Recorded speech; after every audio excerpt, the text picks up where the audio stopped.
你好，我是 Gao。今天这期视频，我想来聊一聊一个最近引起不少外国人关注，甚至可以说是让很多在日本生活的人都有一点焦虑的话题。日本的在留资格更新费用涨价了，而且不是小幅上涨，而是从现在的6000日元直接跳到了3万到4万日元这个区间，幅度可以说是非常的惊人。明明今年才刚刚从4000日元涨到了6000日元。我们还是先确认一下事实，然后我来阐述一下我的理解，最后来聊一聊这件事情我们该如何处理。欢迎你在进入具体的内容之前能够点赞这个视频并关注我的频道，我会尝试让你也能以在日本生活很久的人的视角去理解和分析这些事情。首先我们先来确认一下事实。根据11月20日雅虎新闻上转载的日本读卖新闻的报道，日本政府计划从下一个财政年度开始，将外国人签证的相关手续费用提高到与欧美国家接近的水平。根据不同的签证类别，预计会涨到3万到4万日元左右。而且不仅是在留更新和在留变更，永住申请的手续费未来也可能上涨到10万日元以上。在这一次的政策调整背后，官方给出的理由是为了改善入馆的审查速度，为了提升将来对于外国人的接纳环境，为了加强针对外国人的日语教育以及行政的资源配置，以及为了应对非法滞留与人口的管理成本。听起来逻辑是成立的，有一种外国人自己照顾外国人的感觉，但是我自己读完之后总觉得哪里怪怪的。我们暂时保留这个疑问，等到下一个部分的解说里面去讨论。先继续往下看新闻。新闻中提到，目前欧美国家的类似手续的费用，美国大概是6万5千日元到7万3千日元，英国大概是16万9千日元，德国大概在1万6到1万7日元。虽然例子里的3个国家手续费也有高低，但是想想现在的日本只需要6000日元，可以说日本一直算是比较便宜、手续成本比较低的国家了。这次的调整看起来更像是一种位置的校准，不是算成本，而是看日本应该站在哪个档位。而当我们把这一点和后面的动作联系起来，就能感觉到这并不是单纯的在涨价，而是某种政策叙事的方向的转变了。接下来我们来讨论一下关于这件事的我的几个想法。老实说，从20号这个新闻出现到我录视频为止的24号的这几天，我反复的在思考，这个涨价本质上是在调整什么？因为我感觉到这一次的涨价和以往的涨价不太一样。我的第一点理解是，这件事情不是入馆自己的判断，而是来自更高层级的指示。过去的调整，也就是今年年初的调整，说白了是入馆在自己的预算范围内进行行政处理的这个负担的调整，属于技术性的修正。但是这次的感觉不一样，因为它不是出入国在留管理厅宣布的这个消息，而是作为全体的经济政策披露的。所以说这次不像是我们的工作忙不过来需要提高费用，而是更像内阁层面直接下达指示，指派了下级去做。如果我们把日本的行政架构比作一个部门的话，内阁如果是部的话，法务省这样的机构更像是一个个的课，而入馆相当于法务省这个课里面的一个小组。过去是小组长说我预算不够了，我在我自己的职权内调一点，把它从4000调成6000。但是这一次更像是部长在说，从现在开始全体执行这个新的价格，如果不够的话就改法，把框架一起改掉。这件事情法务课来负责，让入馆的这个小组去干。我想这个操作的方式能够说明2件事，其一是外国人的政策已经不再是业务层面的问题了，而是升级成了国家战略的议题。其二是政府想要的不只是钱，还想对流入的规模、制度的位置进行更加重新的定义。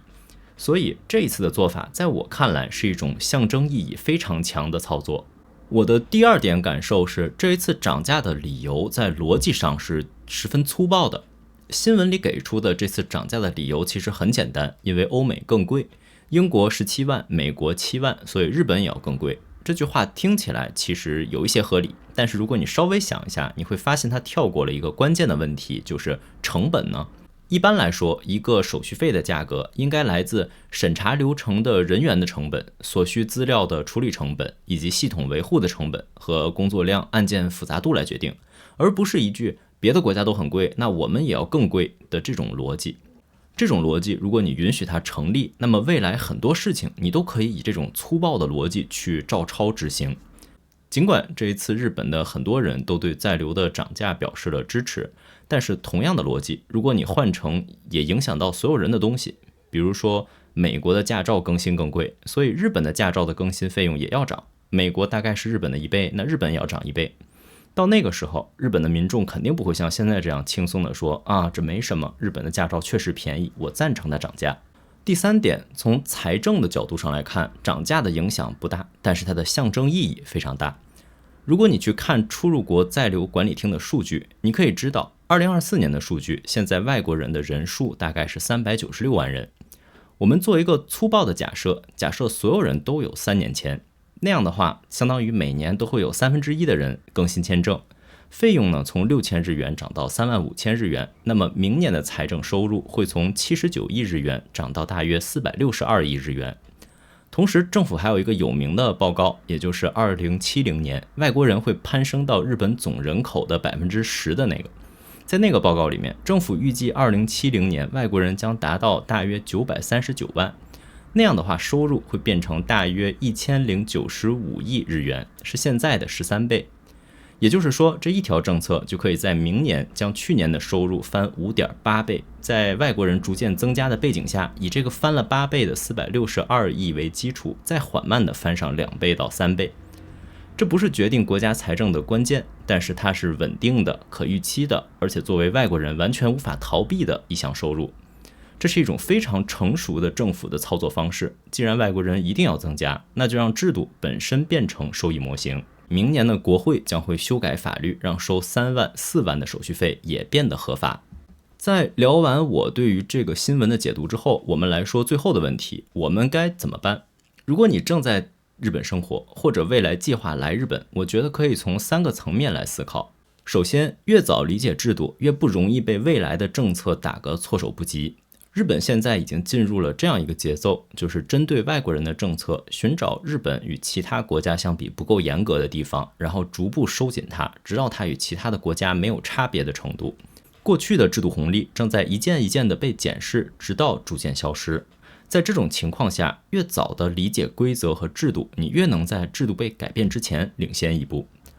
其次，就是尽可能的去拿更长期间的签证。这意味着你可能要选择更稳定下签证的公司，获得更高的收入，以及有更干净的驾驶记录和税金记录，以及更好的社保缴纳记录等等等等。你的行动越稳，或者说越乖，在未来就会越少的受到影响。最后，如果你本来就打算在日本长期生活的话，你可能需要更早的去思考自己规划的事。以前永住和规划还是没有太大差别的2种身份，就在1-2年前，永住变成了随时可以取消的普通的在留签证，甚至还会和现在一样更大幅度的受到政策的波及和影响。而规划意味着不再进行续签的动作，更小程度的承担变化的风险，以及从被治理的对象之中脱离。随着制度的继续变动，我认为未来规划申请可能也会成为下一个被调整的内容。原因有2方面，其一是永住可以被取消之后，做出转而寻求规划的选择的人本来就在变多，而现在签证费升高的事情，更是让永住者在保有外国国籍的同时，背上了更重的签证更新负担。这种角度上来看，持有各类在留卡的人都想要寻求解脱，而注定只有规划和回国这2个选项。当申请的压力变大的时候，门槛就会自然而然的升高，更不要说在以规划为话题的时候，其他国家是持有永住之后才可以申请规划，而日本10年才能拿永住，但5年就能申请规划的这件事情，也在今年上了国会。这种日本比其他国家门槛低的叙事，在规划上其实也同样存在，只是还没有来得及被改变。最后我想说，历史正在改变，我们最好再一次审视自己的生存策略。过去的几年，世界已经从全球化走向了区域化，本国优先化本地的利益保护。美国变了，中国变了，日本现在也在发生变化。而当政策发生变化的时候，我们能做的事情并不是恐慌，而是理解它，评估它，然后重新选择适合自己的生存战略。因为最坏的状况并不是制度变了，而是制度变了，而你依然在执行旧时代的生存策略。如果这一期的内容让你多想了一点点，请帮我点个赞或者留言告诉我你是怎么看的。我是高，我们下期再见。